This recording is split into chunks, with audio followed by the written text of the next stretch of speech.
الله الرحمن الرحيم. بسم الله الرحمن الرحيم. والشمس وضحاها والقمر إذا تلاها والشمس وضحاها والقمر إذا تلاها والنهار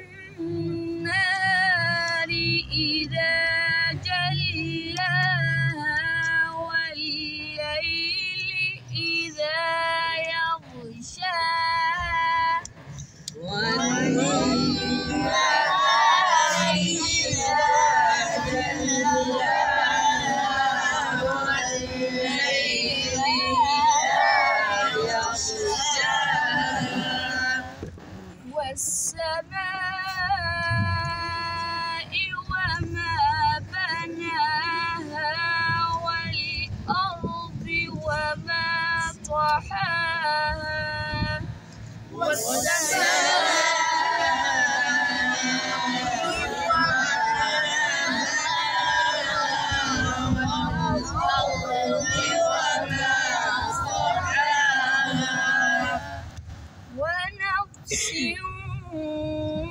وما سواها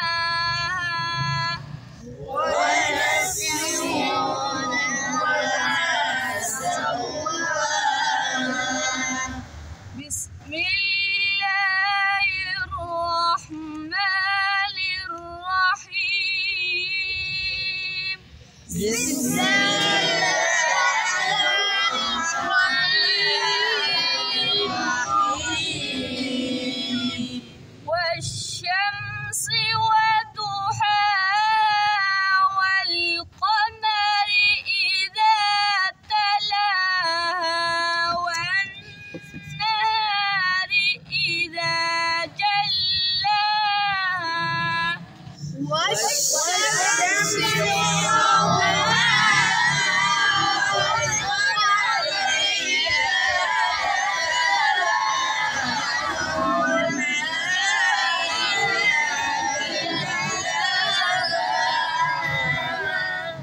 والليل إذا يغشاها والسماء وما بناها والأرض وما طحاها والليل إذا يغشاها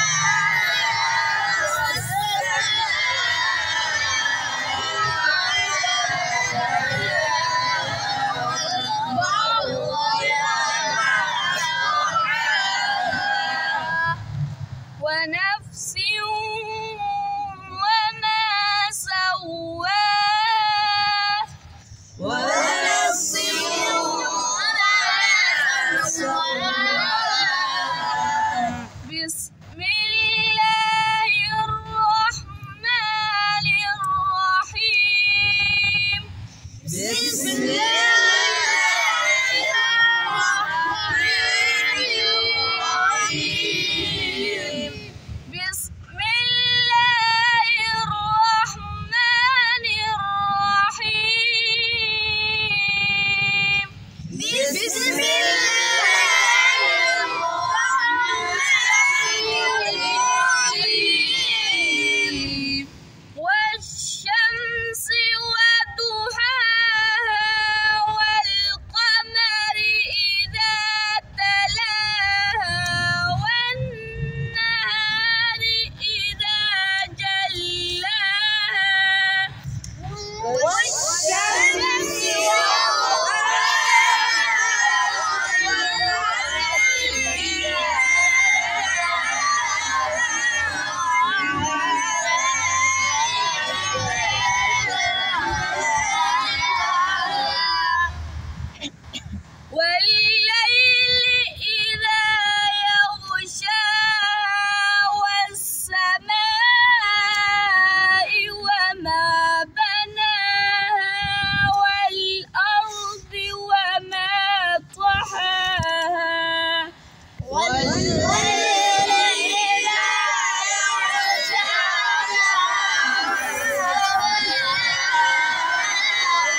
کیا غلطی کی انہوں نے؟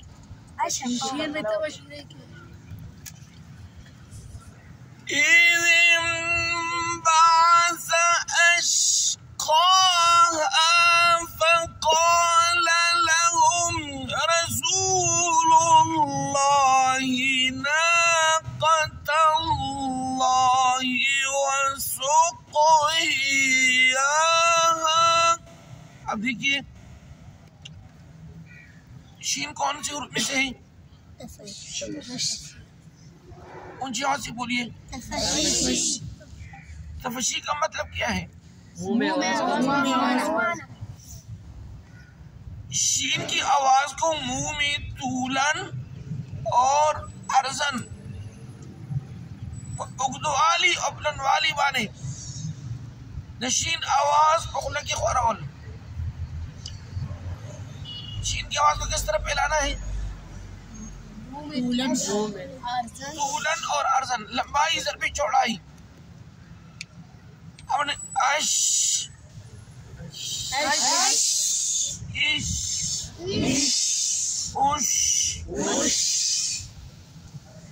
ان سے غلطی ہوئی کہ انہوں نے شین کی آواز کو منہ میں نہیں پھیلایا.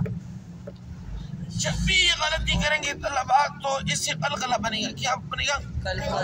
حروف قلقلہ کتنے ہیں؟ 5. عطا محمد حروف قلقلہ. حروف قلقلہ 5 ہے. اونچی آواز سے پڑھیں. قاف طا با جیم دال. حروف قلقلہ میں شین ہے. اذ انبعث. اذ انبعث میں کون سا قانون ہے؟ علی محمد.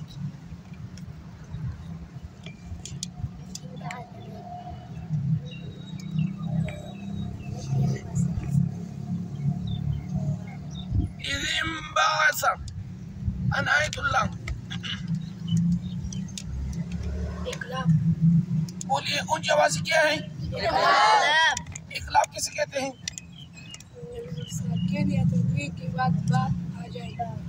جب نون ساکن اور تنوین کے بعد حرف با آ جائیں. کیا آ جائیں؟ تو اس کو کیا کہتے ہیں؟ اقلاب. ٹھیک ہے نا؟ بیٹھ جائیں. جزاک اللہ کوئی کو بارہ پڑھیں.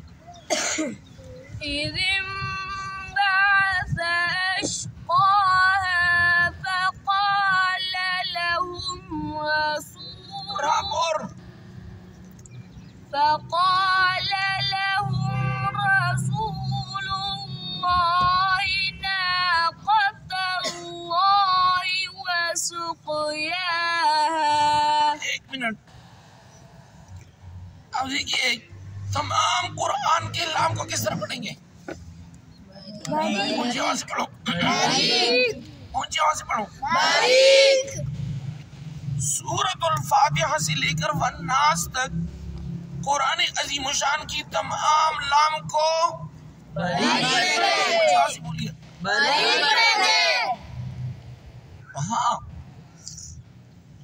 اگر لفظ اللہ آ جائے. کیا آ جائے؟ لفظ اللہ.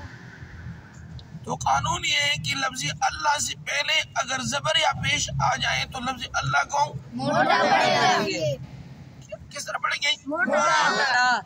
اس کو عربی زبان میں تفخیم کہتے ہیں. کیا کہتے ہیں؟ تفخیم. کیا کہتے ہیں؟ تفخیم. اور اب دیکھیے رسول اللہ. رسول کو دیکھ لیں. لفظ اللہ سے پہلے کون سا حرف آیا ہے؟ نہیں حرف. لام کے اوپر کیا ہے؟ تو رسول اللہ کو کس طرح پڑھیں گے؟ موٹا. آگے ناقت اللہ. یہ قدرت کی شان کو دیکھ لیں. دونوں حروف پہلے پیش کا آیا ہے رسول اللہ ہے. یعنی اللہ کے نام سے پہلے کون سا حرف آیا ہے؟ لام آیا. لام کے اوپر کیا ہے؟ آگے زبر آیا ہے. کیا ہے؟ ناقت اللہ. ہم نے کہا نا کہ لفظ اللہ سے پہلے ہر کے اوپر اگر زبر یا پیش آ جائے تو لفظ اللہ کو کس طرح پڑھیں گے؟ موٹا پڑھیں گے. اب ناقت اللہ ہے. ناقت اللہ میں اللہ کے نام سے پہلے کون سا حرف آیا ہے؟ زبر آیا ہے. تو یہاں پر لفظ اللہ کو کس طرح پڑھیں گے؟ لفظ اللہ کو موٹا پڑھیں گے. دونوں کی زبر اور پیش کی مثال یہ مثال آپ لوگ یاد کریں بس.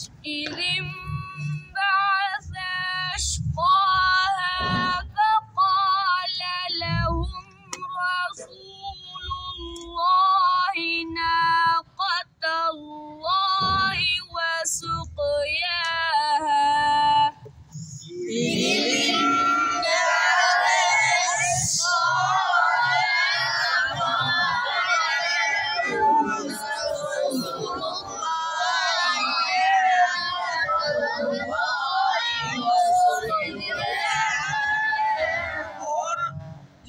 اللہ سے پہلے زیر آ جائے تو لفظ اللہ کو کس طرح پڑھیں گے؟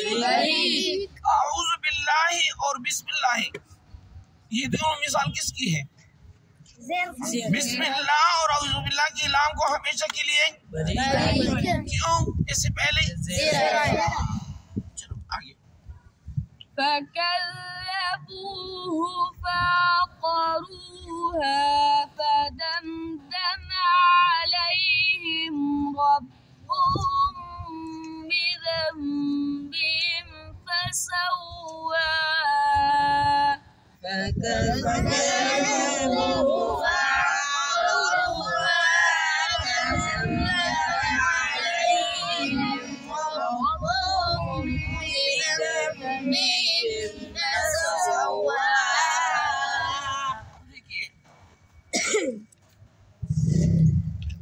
میم ساکن کی کتنے قاعدے ہیں؟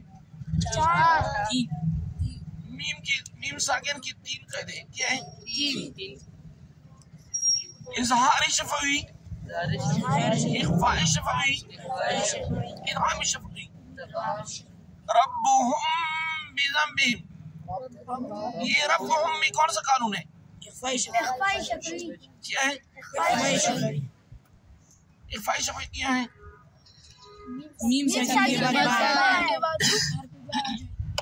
میم ساکن کے بعد کون سا حرف آیا ہے؟ با آیا ہے. آگے بذنبہم کیا ہے؟ بذنبہم میں کیا ہے؟ کیا ہے؟ اقلاب کیسے کہتے ہیں؟ اقلاب کی ادائیگی کے طریقے دونوں بند ہو جائیں گے اور میم کی آواز کہاں جائے گی؟ ناک کی جڑ میں. ناک کی جڑ کے اوپر انگلی رکھ لیں. ناک کی جڑ میں. ناک کی جڑ میں اگر آواز نہیں گیا تو اخفاء کیا ہوگا؟ اگر ناک کی جڑ میں آواز آپ نہیں لے کر جائیں تو کیا ہوگا؟ پھر انگلی رکھ لیں ناک کی جڑ. اس کو عربی زبان میں خیشوم کہا جاتا ہے. کیا کہتے ہیں؟ کیا کہتے ہیں؟ خیشوم کہتے ہیں. ربهم بذنبهم. اب دیکھیں نا اظہار شفوی کسے کہتے ہیں کہ میم ساکن کے بعد نہ با آ جائے نہ میم آ جائے. تو دیکھیے بذنبهم فسواها، بذنبهم فسواها، یعنی صرف اظہار شفوی اس کو کہتے ہیں کہ میم اپنی مخرج سے ادا ہو. اظہار شفوی کیسے کہتے ہیں؟ اور میم کا مخرج کیا ہے؟ دونوں ہونٹوں کی خشک حصے سے ادا ہوتا ہے. خشک حصے کے اوپر انگلی رکھ لیں. جو باہر کا حصہ ہے چہار کلا دونوں شنڈو باہر حصہ پر میں کیوں لگی دینا شیادہ کی دونوں ہونٹوں کی خشک حصے سے میم ادا ہوتا ہے. اور اظہار شفوی میں صرف اور صرف میم اپنے مخرج سے ادا ہوگا. چلو آگے. فكذبوه فعقروها فدمدم عليهم ربهم بذنبهم فسواها.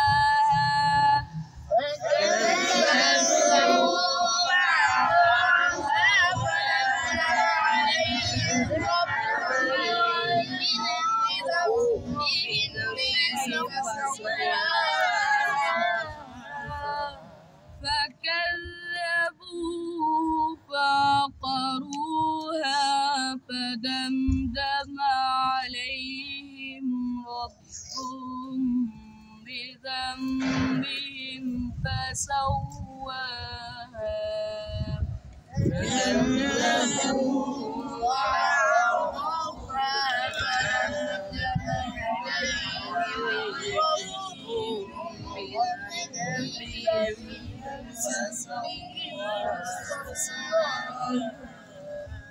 ولا يخاف عقباها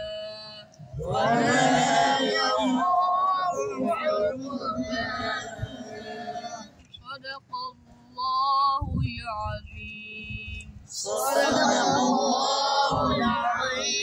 صدق الله العظیم لفظ اللہ کو موٹا پڑھیں گے یا باریک؟ عظیم زوا کو موٹا پڑھیں گے یا باریک؟ موٹا پڑھیں گے زوا موٹے حروف میں سے کون سے حروف میں سے؟